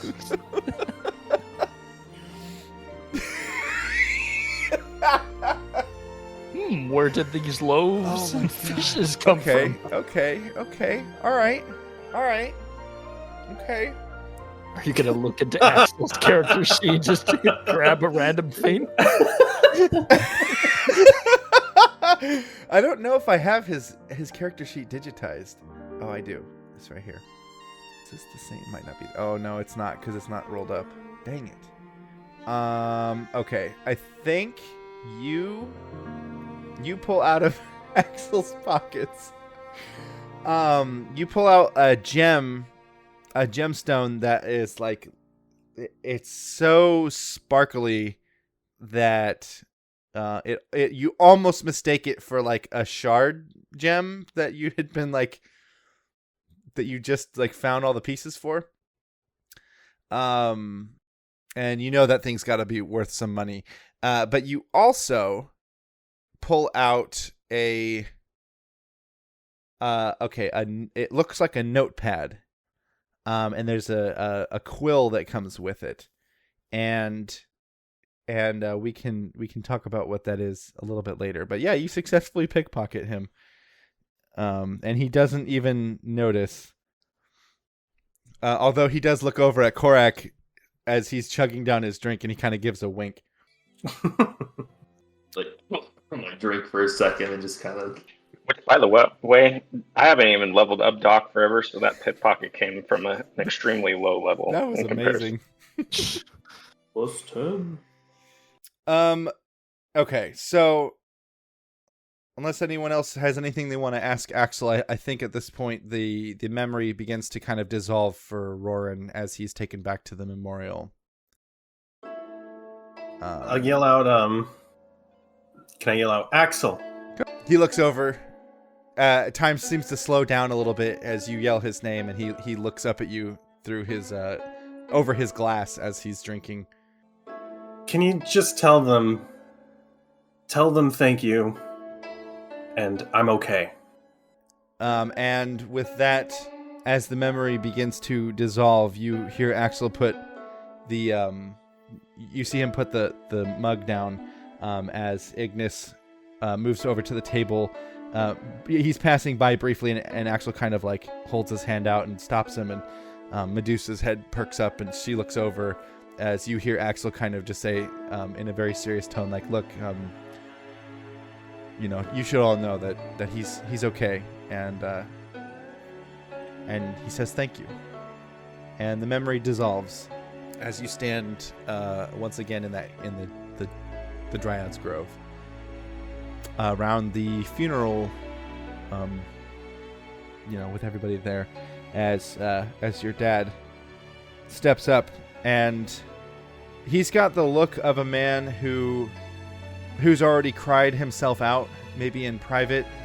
His eyes have, he's got crow's feet, he's got bags under his eyes, his eyes are bloodshot, but he's composed and he's not congested, and when he speaks, his words are as clear as they can be.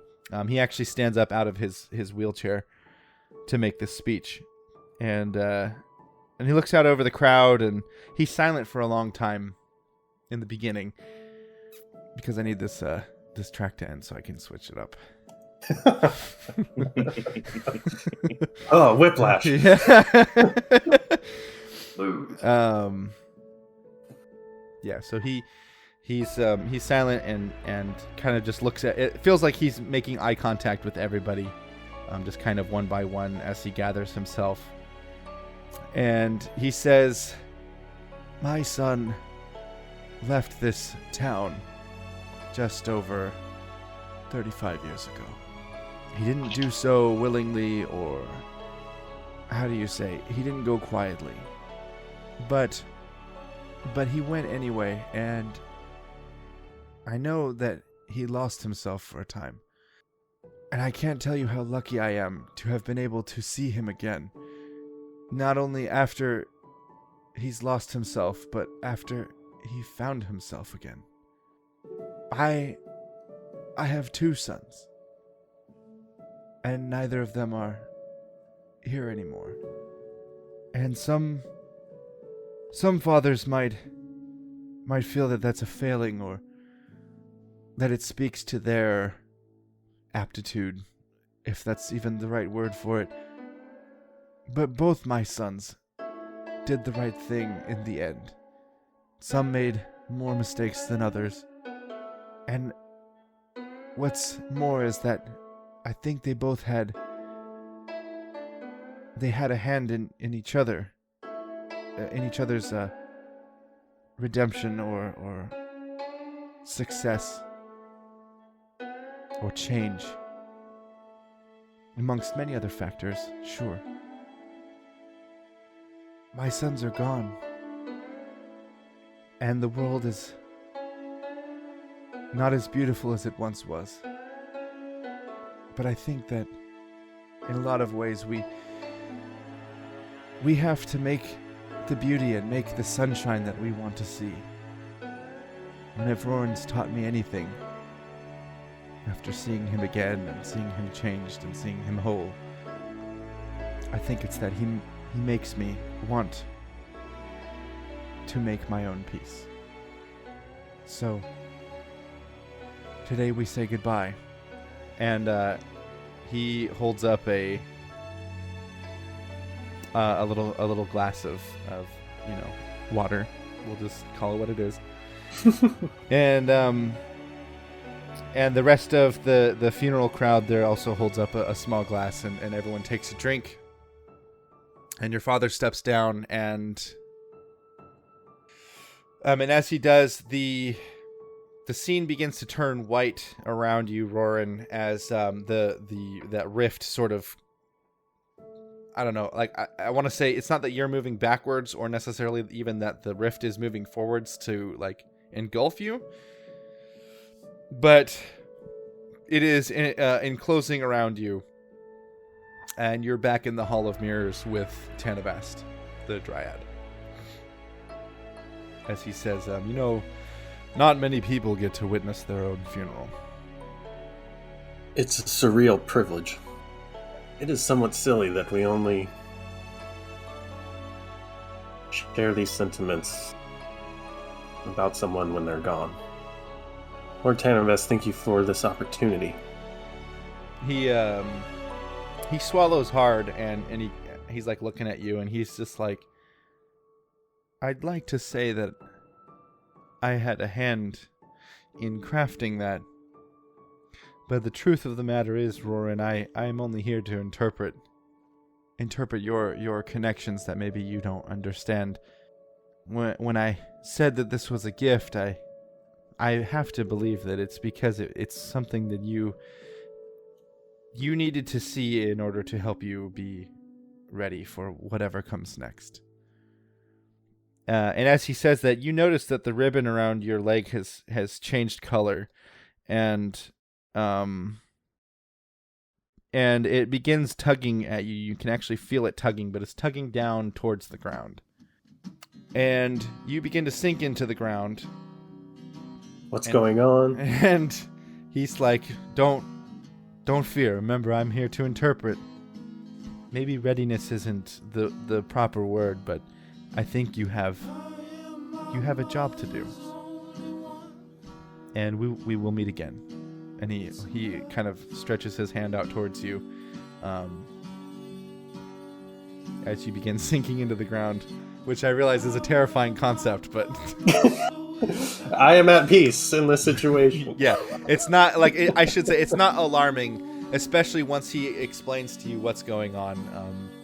It kind of makes sense, and part of it is that this ribbon wrapped around your leg it's tugging on you, but it's also emanating a warmth, and because you saw it attached to that sword, and you trusted that sword enough. Why is Asa explaining this? Let me have Tanavast do this. This is much better. Roran, you saw that sword. You know that sword intimately. You trusted it enough to be your conduit of power in the world for maybe just a short time, but that was your decision to make. And that was your trust that you gave. And so, where this thing is leading you, just trust that that's where you need to be. Then I'll be there.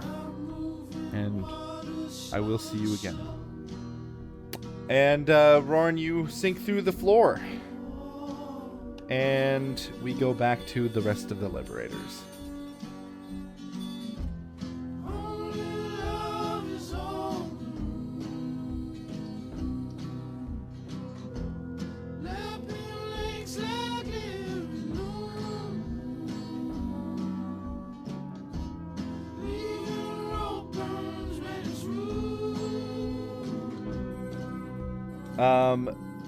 Ignis, you are approached by Kaladin Guile. He approaches you shortly after the memorial service. And he's like, "Hey, what's happening there, Ignis? You busy right now?" Well, we just concluded service, right? I don't believe we had any other things to see to at the moment, so I believe I am. All right, cool. Listen, can I get your help with something?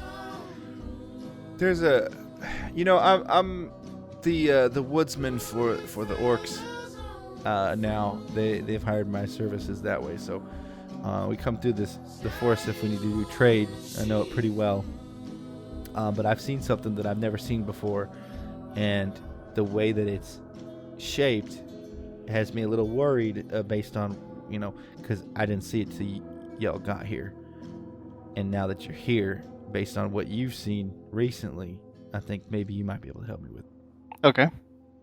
So he takes you out to into the forest, kind of like, so if we're all looking at the map, there's River Shroud. I would say it's probably just south of the river here, right on this little peninsula here. Because there's a ford there where the orcs have set up so they can cross safely with them, like a caravan if they need supplies or anything, before going up towards the mountain. And he brings you around this bend, and in the middle of this thicket of trees, there is make a perception check. Ooh, perception, okay. I'll give you advantage on it because he is pointing it out to you, but you're at a little bit of a distance. Oh no! Oh no! What are we looking at? So he points it out to you, and what you see is like what looks like a glint of metal, but like almost sparkling, as though whatever this piece of metal is has a bunch of facets on it. As it's reflecting a little bit of sunlight, because the trees aren't super thick over here. And he goes, "Have you ever seen anything like that?"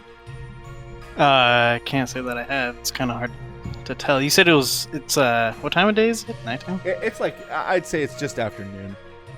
Oh, it didn't take you guys very long to get out this way. Yeah, I mean, it's hard to tell from this distance, but it doesn't seem familiar. Well, I suppose we could try to get a closer look. The best I can describe it is, it looks like some kind of a... Would I be right in saying it looks like a little bit like a dog? But it's all spiny and made of metal. At least I think. I haven't touched it. I haven't got a whole lot near it. And it hasn't moved since y'all been here 2 weeks ago. Did it appear when we came by? It showed up shortly after y'all landed.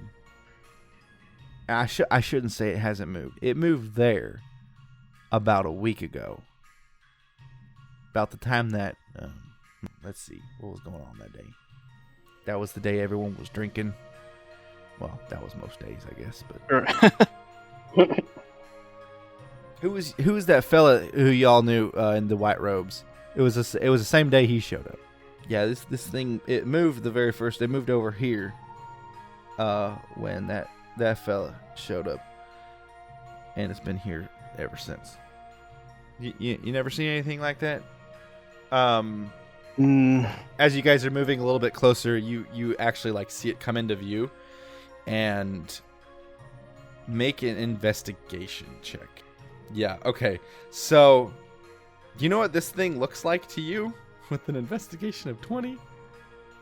This thing looks vaguely similar to the sword that Korg was wielding when you guys saw him defeat Garrisil in the Temple of the Shrike. It looks like his sword? It's reminiscent of that. The way that because it does look like a dog, right? Kind of. I thought that's what you said, like a dog sword? Yeah, it's got like canine features. It's got 4 legs. It's sitting down. There's like a tail kind of. Got a long snout, pointy ears that are standing straight up. and it's like bristling with these metallic spines. And it turns its head and actually looks at you. It looks like it makes eye contact with you as you kind of get a little bit closer. And it goes from a sitting position to like a standing position, and then its ears go back, and it begins charging you.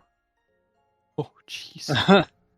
You said it was across the river, though? Or was It's like in between a bunch of trees. Where you're standing, you're probably about, like, I'd say maybe 50 feet away from it at this point. And the river is probably like just behind it from where you're standing. I mean, it looks like it's gonna attack us pretty much. Yeah, its fangs are bared, and it's like ripping up the ground as it's running towards you. Okay, I guess I'll ready my great axe. Awesome. Okay, so as it jumps at you, make an attack roll. Okay, awesome. So you not only hit it, but you hit it like square in the face, and a bunch of these, like, I guess the image doesn't really go, it doesn't show a ton, like, you see there's like spines on the neck there, and kind of on the shoulders. Mm-hmm. So as you clobber it with your great axe, because I think the way that it jumped at you, maybe you took a swipe at it with the blade end, but you ended up kind of hitting it with the blunted side, and it bounces off, and the dog thing rolls away, and you heft your great axe again, and you notice that your axe now has a bunch of spikes like sticking out of it, like they've pierced the metal of the axe. Okay. And the dog rolls and turns around and begins running at you again. And make another attack roll. Yeah. Okay, so this one, you actually managed to get the blade in between its like mouth. You hear a shrieking sound of like stressed metal, and the dog sort of ricochets off of your axe again, and you go to heft it as the dog rolls and stands up and turns around and charges again.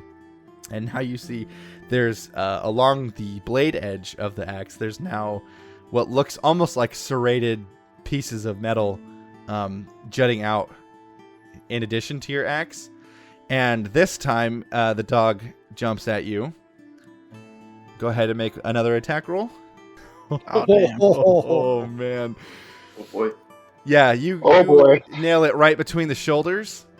And it flies up over your head, and you bring the axe down, and your axe is almost entirely unrecognizable with how much like metal is just it looks like Hellraiser. Your axe just looks like Hellraiser, because it is just so covered in spines and this metal, and it hasn't become any less effective as you've swung it every time. As you can see, you literally have better rolls. The thing is, this dog doesn't seem to be... All these spines that are sticking out of your axe, you don't see where they're missing from this dog. It seems to be regrowing new spines every single time. And it charges you again until it stops right in front of you. And it's not panting like a normal dog, but it's staring intently up at you. And what do you do at this point? Since it's charged up to you, and like before you could take a swing, it stopped, and it's probably about it's probably 5 feet from you. I kind of want to like ask it what it's doing here. Does it seem like an intelligent creature, right? That would like possibly Yes, understand what I'm saying. definitely. Okay. Yeah, I'd ask him. I was like, what? What are you doing out here? He was supposed to be Korg? Korg's? You said it looked like his sword when he... Yeah, vaguely reminiscent of Korg's sword as he attacked Garrisel. Okay. Yeah, that'd probably be what I would ask is, what are you doing out here without Korg and just out in the middle of the woods? Yeah, so it sits back on it like sits down in front of you, and then sits back on its haunches, and then actually like stands up on 2 legs, and you realize just how tall this thing is as it kind of comes up to meet your eyes. And speaking of the eyes, they definitely look familiar, but you can't place why. As it reaches out one of its paws and touches your breastplate, and a golden light lances down its arm and through your breastplate and like over your armor, and you can feel a warmth washing through you. And a voice comes from the dog as it says, "As steel sharpens steel, so one great blade is only as great as the others around it. And it's time for me to sharpen my weapon." And Ignis, you don't know where Kaladin's gone. He's not here anymore. And this golden light kind of overtakes you, and you feel this power kind of coursing through you. And when you have a second, you kind of gather yourself. You notice that Kaladin is indeed standing nearby, and he's smiling, and he's like, "I didn't mean to trick you over here, but it kind of seems to me like maybe you needed that." And we're going to end there tonight. And Steven, from now on, you're going to roll exploding dice for any damage rolls that you make, or any damage that you make. If you roll the maximum number of that damage, you're going to roll another dice of that type, making Ignis infinitely more deadly. Okay. And also your axe is going to do +5 damage. +5 to attack and +5 damage. Wow. Okay. So we'll end there tonight because it's getting close to 10 o'clock, and I know most of you guys got work tomorrow, right? So thank you all for being here. Michael, I'm not sorry. I hate all of you. No apologies. You guys are amazing. Chris's sounded like a old presidential video or something like that. I love that. You guys were all amazing. Thank you so much. I expect audio and video by next week. Oh God. Oh no. You killed me. Does that mean Ignis has a +15 to his great axe now or something? Yeah, it's ridiculous. Ignis is an unstoppable force.